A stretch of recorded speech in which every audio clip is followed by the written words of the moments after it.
शीशे के बिल्डिंग में रूम नंबर 106 में प्रसाद सॉफ्टवेयर सॉल्यूशन का ऑफिस था।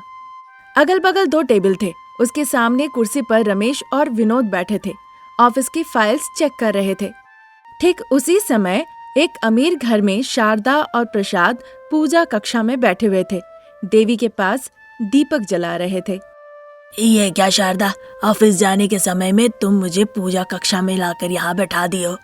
आज तक मैं अपने लिए आपसे कभी कुछ नहीं मांगा, हमेशा बच्चों के लिए ही मांगा है, पर आज मैं अपने लिए मांग रही हूँ। शारदा, जो भी तुम कुछ मांगती हो वो हमारे परिवार के लिए अच्छा ही होता है, मांगो।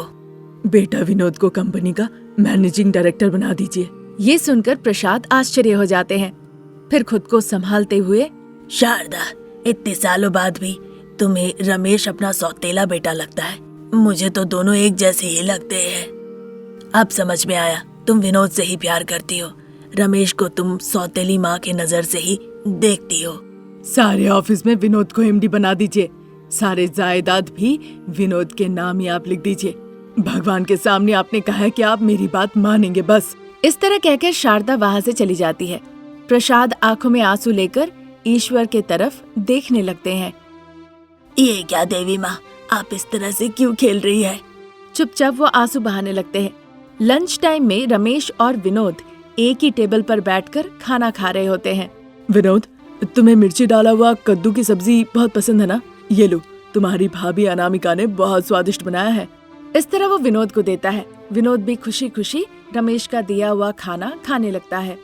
फिर दोनों भाई रमेश और विनोद मजे से काम करने लगते हैं और उधर दोनों बहुएं, गरीब बहू अनामिका और अमीर बहू स्वप्ना किचन में बात करते हुए काम कर रही होती है। तब तक अनामिका के बच्चे हरीश भाव्या स्कूल से लौट आते हैं। मम्मी, मुझे मैगी चाहिए। माँ, मुझे डेयरी मिल्क चॉकलेट चाहिए। ठीक है, तुम होमवर्क कर लो, मैं ले आती हूँ। मौसी, आप मुझे होमवर्क में मदद करेंगी? जरूर भाव्या। इस तरह कह के वो भाव्या को अपने साथ लेकर चली जाती है। अनामिका बच्चों को जो चाहिए था वो बनाने में लग जाती है। अगले दिन हॉल में रमेश, अनामिका और बच्चे एक तरफ हो जाते हैं और दूसरे तरफ विनोद और अमीर स्वप्ना खड़ी होती है। प्रसाद के हाथ में जायदाद के कागजात थे। वो बहुत दुखी थे, पर शारदा ये सब देखकर बहुत खुश हो रही थी। रमेश, विनोद, जो कह रहा हूँ ध्यान से सुनना। ये पूरी जायदाद आज से विनोद के नाम पे, और ऑफिस में भी विनोद ही बॉस होगा। उनकी बातें सुन के विनोद, रमेश, अनामिका तीनों दुखी हो जाते हैं। उनकी आंखों से आंसू निकल आए, लेकिन शारदा और स्वप्ना मनी मन बहुत खुश थी। रमेश, अगर तुम ऑफिस में काम करना चाहते हो तो तुम्हें विनोद का पीए बनकर काम करना होगा। रमेश बिना कुछ कहे बस अपना सर झुका के खड़ा रहता है। और बहू अनामिका, आज से वो नौकरानी है। शारदा सपना जो कहेगी वही करना है, नहीं तो तुम लोग घर से बाहर जाके किसी मिट्टी के घर में रह सकते हो। अगर वहाँ कोई काम मिल गया तो कर सकते हो। क्या इरादा है, जरा बताओ। ऐसा कहकर वो वहाँ से चले जाते हैं। विनोद कुछ कहता नहीं, वो भी वहाँ से ऑफिस चला जाता है। पीछे पीछे रमेश भी निकल जाता है। अरे अनामिका, जाके मेरे और सासू माँ के लिए गर्मा गर्म चाय लेकर आओ। गर्म होनी चाहिए, नहीं तो थप्पड़ पड़ेगा। उसके इस तरह से कहने पे अनामिका समझ जाती है कि जायदाद मिल जाने पे स्वप्ना में बदलाव आ गया है। वो जो कहती थी अनामिका करने लगी, पर उस शाम अनामिका को बड़ा गुस्सा आया। स्वप्ना, ठीक है, अगर तुम मुझे दीदी ना कहो तो मुझे अनामिका ही बुलाओ। पूरा जायदाद तुम्हारे पति के नाम पे है, पर तुम ऐसे बर्ताव कर रही हो मानो कि तुम ही इस घर की मालकिन हो और मैं नौकरानी हूँ। ये लेकिन ठीक नहीं है। मैं ऐसे ही बुलाऊंगी, अगर बुरा लगता है तो तुम इस घर से जा सकती हो। इस तरह कहने पे अनामिका रोते रोते अपने कमरे में चली जाती है। उस रात हरीश और भव्या को सुलाने के बाद अनामिका और रमेश बिना सोए हुए बिस्तर पर दुखी होकर बैठे हुए थे। जैसे ही पिताजी ने पूरी जायदाद विनोद के नाम पे लिख दी, सासू माँ और सपना में बहुत बदलाव आ गया। वो मुझे बड़ी बहू नहीं मान रहे हैं जी, वो मुझे नौकरानी समझ रहे हैं, इसी तरह व्यवहार कर रहे हैं। कह रहे हैं काम के लिए वो पैसे देंगे, इस काम के लिए इतने, उस काम के लिए उतने।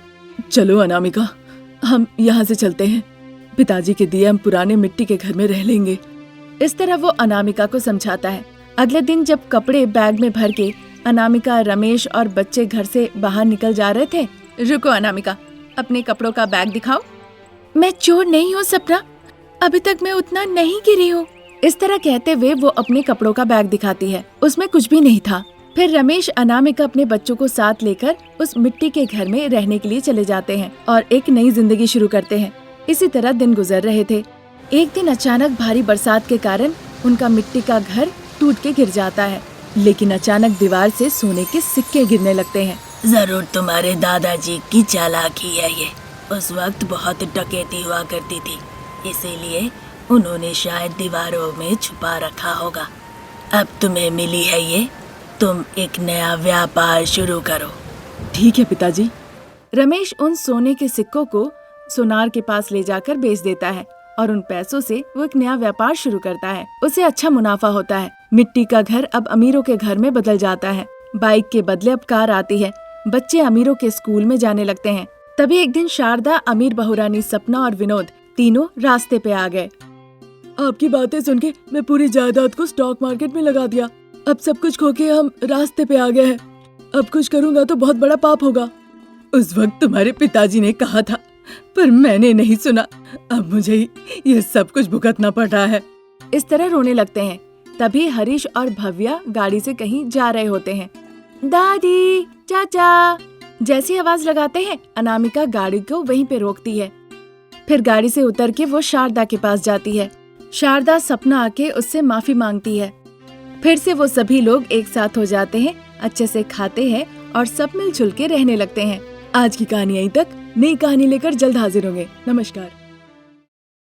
शारदा हॉल में आके देखती है पति प्रसाद सोफे पे बैठ के चाय पी रहे हैं।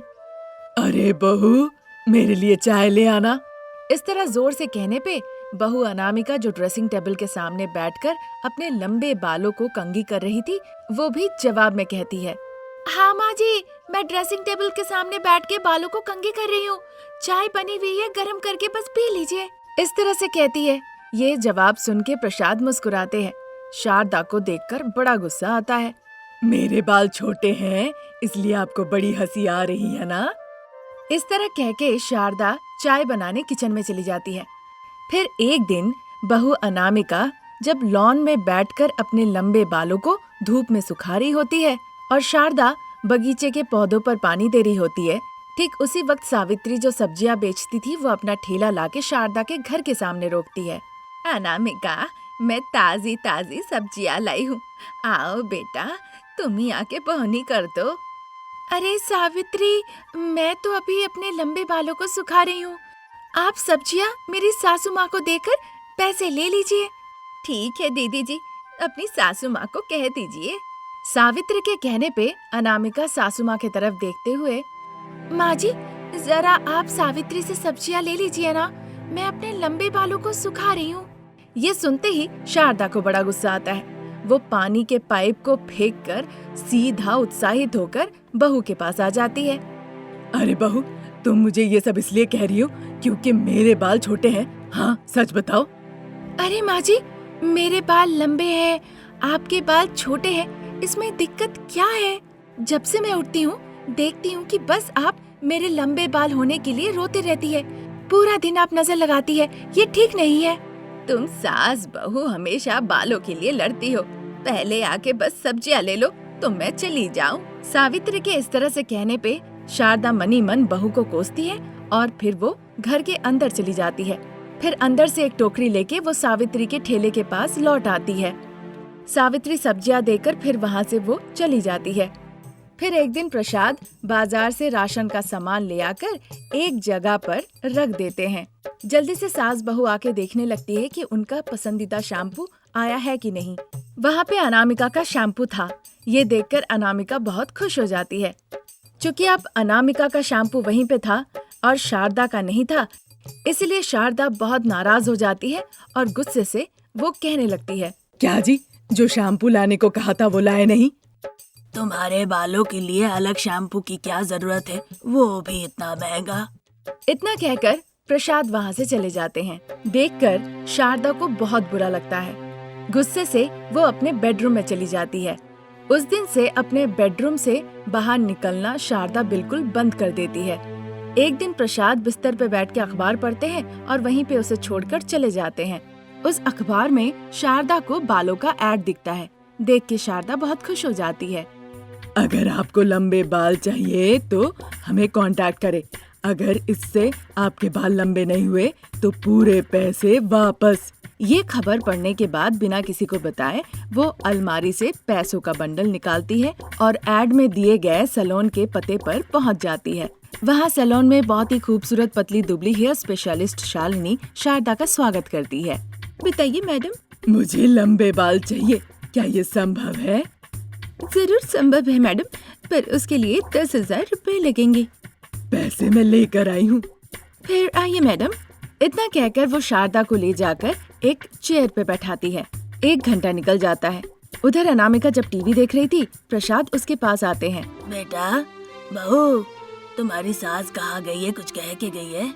नहीं पिताजी, माँ अपने कमरे में नहीं है। नहीं बेटा, इसीलिए तो पूछ रहा हूँ। इतना कहकर प्रसाद वहाँ से चले जाते हैं। वहाँ वुमेन सैलून में शारदा जब अपनी आंखें खोल के देखती है तो देखती है कि उसके एक भी बाल सर पे नहीं है। ये देखकर शारदा गुस्से से फेंकने लगती है, उल्टा पुल्टा कहने लगती है। शालिनी शांत करने की कोशिश करती है। तब तक सैलून की ओनर भार्गवी वहाँ आती है। शालिनी और भार्गवी दोनों मिलके शारदा को समझाती है, उसे शांत करने की कोशिश करती है। आखिरकार शारदा शांत हो जाती है। मैं बाहर जाके कुछ नहीं कहूँगी, आप लोग भी मत कहिए, पर मैं इस टकले सर को कैसे ढकूं? हमारे पास एक बहुत अच्छा तरीका है मैडम। इतना कहकर भार्गवी जाती है और एक सुंदर सा विग ले आती है। देखकर शारदा का मुंह बन जाता है, उसे बिल्कुल पसंद नहीं आता। मेरे असल बाल तो चले गए, मैं यहाँ पे आई थी विग लगाने के लिए, लगा दीजिए। शारदा के कहने पर भार्गवी शारदा के सर पे विग लगा देती है। ध्यान रखिएगा मैडम, जब आपके सर पे विग हो तो इसे जोर से कंघी मत कीजिएगा, ना ही तेल लगाइएगा और ना ही फूल लगाइएगा। ध्यान रखें कि कोई इसे छुए ना और इसे खींचा खींची ना करे। लापरवाही से परिणाम भुगतना पड़ सकता है, आपको शर्मिंदा होना पड़ सकता है। हाँ हाँ, सावधान रहूंगी। इतना कहकर शारदा गुस्से से वहाँ से चली गई। फिर शारदा घर पहुँची। ताकि बहू को किसी भी बात का कोई शक ना हो, इसीलिए वो चुपचाप रसोई में जाके चाय बना ली। खुद ही खाना परोस के वो खा भी ली। अगर कोई नहीं होता तभी वो टीवी देखती है और अगर कोई आ जाए तो वो टीवी ऑफ करके वहाँ से चली जाती है। पूरे परिवार को शारदा के व्यवहार में एक अद्भुत बदलाव नजर आता है। सबको लगता है कि छोटे बालों के कारण सब उसका मजाक उड़ाया करते थे, इसीलिए वो ऐसा कर रही है। एक दिन अनामिका मंदिर से लौट के आशीर्वाद का फूल लेके शारदा के पास गई। माँ जी, फूल लगा लीजिए। अनामिका के इस तरह से कहने पे शारदा घबराते हुए कहती है, फूल नहीं चाहिए। ऐसा कहकर वो अपने बेडरूम में चली जाती है। अनामिका सोच में पड़ जाती है। हे भगवान, मेरे पास एक ही विग है, कुछ हुआ तो क्या करूँगी? इस तरह सोच के शारदा अगले दिन फिर से उस वुमेन सैलून में जाती है। वो भार्गवी से बात करती है। शालिनी 1-2 विग ले आके शारदा को देती है। सबके नजरों से बचा के शारदा उन विग को बड़े ही सावधानी से घर ले जाती है। एक दिन शारदा अपने विग को धोती है और फिर अपना गंजा सर लेकर, अभी बेटा ऑफिस गया है, मेरे पति दोस्तों से मिलने गए हैं और बहू बाजार गई है, वो अभी नहीं लौटेगी।